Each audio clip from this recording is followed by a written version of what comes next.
People, development and environment related question 41 to 45. As per Noise Pollution Regulation and Control Act 2000, the permissible noise level during the day of silent zone is silent zone ಅಲ್ಲಿ during day 50 dB noise is permitted. So ಇದು noise ಪೊಲ್ಯೂಷನ್ನ ಬಗ್ಗೆ ಒಂದು chart ಇದೆ.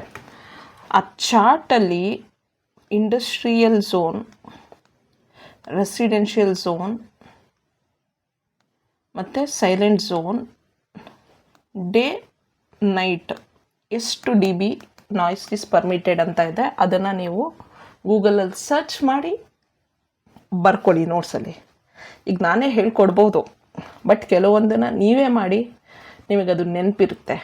Okay, next question number 42. Which of the following pertains to clean development mechanism under Kyoto protocol?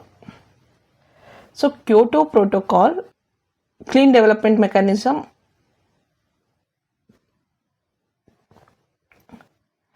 ಏನು ಮಾಡುತ್ತೆ ಅಂದರೆ, clean development mechanism ಏನು ಮಾಡುತ್ತೆ ಅಂದರೆ, ಅಂಡರ್ ಕ್ಯೋಟೋ ಪ್ರೋಟೋಕಾಲ್ ಯಾವ್ಯಾವ ಕಂಟ್ರೀಸು, ಇಂಡಸ್ಟ್ರಿಯಲೈಸ್ ಕಂಟ್ರೀಸ್ ಇದೆಲ್ಲ, ಲೈಕ್ ಇಂಡಿಯಾದಲ್ಲೂ ಇಂಡಸ್ಟ್ರೀಸ್ ಇದೆ, ಸಿ ಇ ಆರ್ ಕ್ರೆಡಿಟ್ಸ್ ಇದೆಯಲ್ಲ, ಅದನ್ನು ಅರ್ನ್ ಮಾಡೋದಕ್ಕೆ ಎಮಿಷನ್ ರಿಡಕ್ಷನ್ ಪ್ರಾಜೆಕ್ಟ್ಸಲ್ಲಿ ಇನ್ವೆಸ್ಟ್ಮೆಂಟ್ ಮಾಡುತ್ತೆ. ಓಕೆ, ಅವಾಗ ಅದಕ್ಕೆ ಸರ್ಟಿಫಿಕೇಷನ್ ಸಿಗುತ್ತೆ. ಇಲ್ಲಿ getting certified emission reduction credits for industrial countries is the answer. Next, question number 43. Arrange the phases of modern approach to disaster management in order from initial to final. ಇದು process of disaster management ಕೇಳಿದ steps. First mitigation, ಆದಷ್ಟು ಕಡಿಮೆ ಮಾಡುವಂಥ ಪ್ರಯತ್ನ ಮಾಡುವಂಥದ್ದು first ಇದು. Next preparedness, next response, ಲಾಸ್ಟಲ್ಲಿ recovery. So ಇಲ್ಲಿ ಡಿ ಇಂದ DBCA. Question number 44. Choose the correct statements regarding environmental incidents from the following. Bhopal accident was due to methyl isocyanate. This is true. ಇದಾದಮೇಲೆ ಎನ್ವೈರನ್ಮೆಂಟಲ್ ಪೊಲ್ಯೂಷನ್ ಆ್ಯಕ್ಟ್ ತಂದಿದ್ದು. Hiroshima Nagasaki radioactives automatic bombs. ಹೌದು, America, USA, ಜಪಾನಲ್ಲಿರುವಂಥ Hiroshima Nagasaki ಮೇಲೆ atomic ಬಾಂಬ್ಸನ್ನು ಹಾಕಿ ಇವತ್ತಿಗೂ ಕೂಡ ಅಲ್ಲಿರುವಂಥ ಎಷ್ಟೊಂದು ಜನ ಅಂಗವಿಕಲರಾಗಿ ಇರುವಂಥದ್ದನ್ನು ನಾವು ವೀಡಿಯೋಸ್ಗಳಲ್ಲಿ, ನೀವು ಯೂಟ್ಯೂಬಲ್ಲಿ ಹೋಗಿ ಅದ್ರದ್ದು ನೋಡಿದ್ರೆ ತುಂಬ ಮನಸ್ಸಿಗೆ ನೋವಾಗುತ್ತೆ. ಆ ರೀತಿ ಇದೆ. Next, Bhuj incident due to poison gas. No, Bhuj incident was due to earthquake in 2001.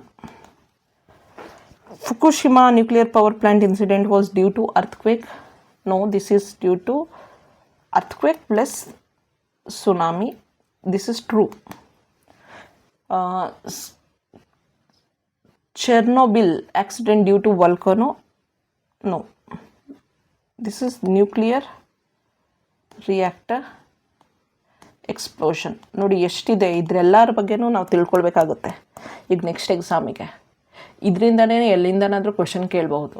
ಪ್ರತಿಯೊಂದು ಭುಜ್ ಇನ್ಸಿಡೆಂಟ್ ಬಗ್ಗೆ, ಹಿರೋಶಿಮಾ ನಾಗಸಕಿ ಬಗ್ಗೆ, ಭೋಪಾಲ್ ಆಕ್ಸಿಡೆಂಟು, ಇದು nuclear reactor explosion, Fukushima nuclear power plant incident, ಇದ್ರ ಬಗ್ಗೆ ಎಲ್ಲ ತಿಳ್ಕೊಳ್ಬೇಕು. Next question number 45.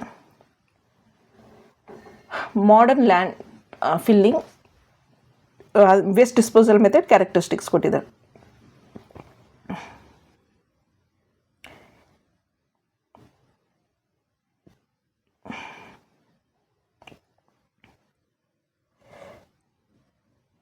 ಇದು ಬಯೋ ಕನ್ವರ್ಷನ್ ಇಂಟು ಕಾಂಪೋಸ್ಟ್ ಇದೆ ನೋಡಿ.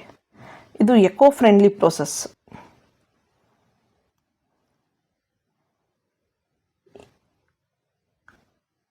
ಮಾಡರ್ನ್ ಲ್ಯಾಂಡ್ ಫಿಲ್ಲಿಂಗ್ ಇದೆ ನೋಡಿ. This is well engineered and manage facility.